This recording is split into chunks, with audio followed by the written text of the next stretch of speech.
ഓരോ ഗോപിമാരുടെ ഭവനത്തിൽ പോയിട്ട് ആ സമയത്ത് വൈക്കുട്ടിയെ അഴിച്ചുവിടും. പയ്യനെ കറക്കാൻ ഗോപസ്ത്രീകൾ ചെല്ലും. പാല് കിട്ടില്ല, ചവിട്ട് കിട്ടും. അവർ വന്ന യശോദയോട് പരാതി പറയും. വേറൊരു ഗോപനാരി,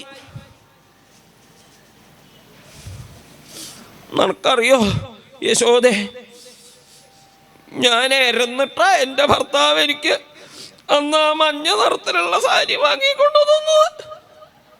എന്നിട്ടോ ഞാനൊന്ന് യമുനയിൽ കുളിക്കാൻ പോയി എന്നൊരു അപരാധം ചെയ്തുള്ളൂ.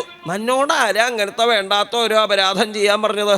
നിനക്കന്ന് കുളിക്കാണ്ടിരുന്നാൽ മതിയായിരുന്നില്ലേ? ഞാൻ സ്ഥിരം അങ്ങനെയാ പതിവ് വെച്ചാലേ യശോദ, എനിക്ക് അങ്ങനെ അന്നൊന്ന് പോവാൻ തോന്നി, പോണ്ടിയിരുന്നില്ല എന്നായി. പിന്നെ എന്തേ പറ്റിയെന്നോ? ഞാൻ വന്ന് നോക്കിയപ്പോ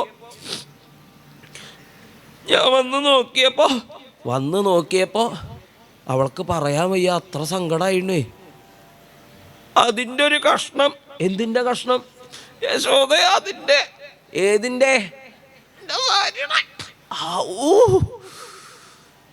സാരിയുടെ കഷ്ണേ, അതങ്ങനെ കിടക്കണു അവിടെ.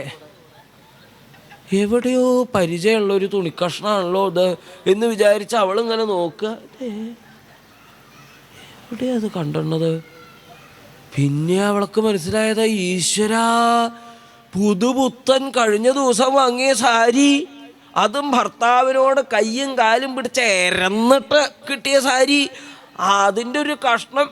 ഇതിൻ്റെ ബാക്കി എവിടെയെന്ന് വിചാരിച്ച ചെന്ന് നോക്കിയപ്പോളേ ഈ കൃഷ്ണൻ എന്ത് ചെയ്തെന്ന് അറിയോ? അതങ്ങനെ കിട്ടി പിച്ചി ചീന്തിയിട്ട് അതുകൊണ്ട് കോണ കൊടുത്തിട്ട് അതിൻ്റെ വാല അങ്ങനെ നീട്ടിയിട്ടേക്കണതേ. ഏട്ടാന്ന് പറഞ്ഞ് പിന്നാലെ അങ്ങോട്ട് ചെന്ന് ആ കോണകവാലുമ്പിലായിട്ട് പിടിച്ചു. കൃഷ്ണനും അതെ, ഒരു സംശയം ഉണ്ടായില്ല. തല്ലാനാ അവൾ പിടിച്ചത്.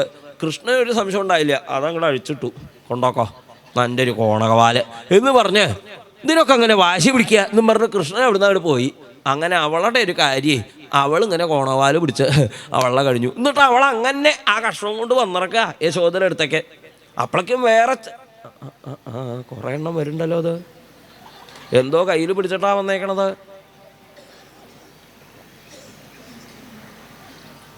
എന്താന്ന് എൻ്റെ പ്രശ്നം? പാത്രം.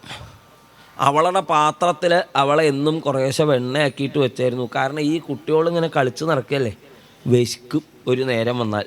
അപ്പോൾ അവർക്ക് എന്തെങ്കിലും കൊടുക്കാലോ എന്ന് വിചാരിച്ച കുറച്ച് പാലും, നല്ല ചുടുക്കനെ പാല്, കുറച്ച് വെണ്ണ, ഇതൊക്കെ അവളെടുത്ത് വയ്ക്കും.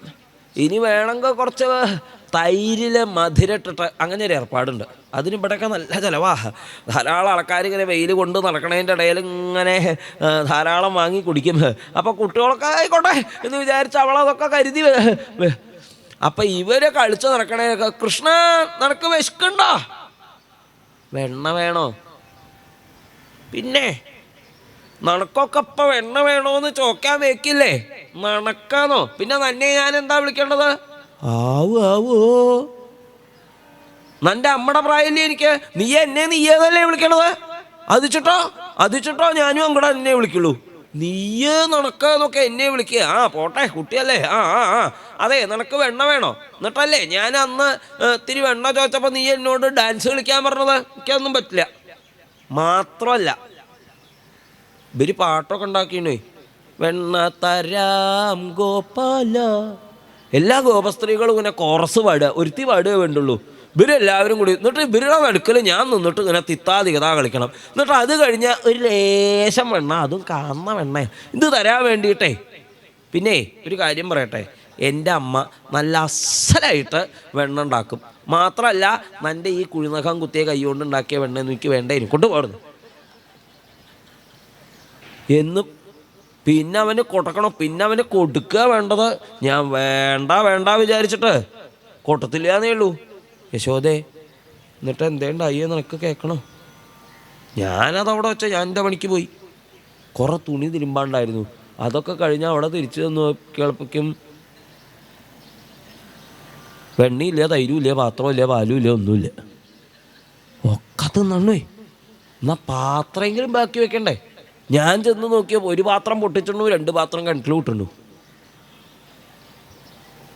യശോദ വേഗം മൺപാത്രനാശേ പകരം തരുന്നേൻ പൊൻപാത്രം അൻപോടധരത്നപാത്രം. നീ വെറുതെ അല്ലേ ആ പൊട്ടിയ പാത്രം കൊണ്ട് വന്നത്.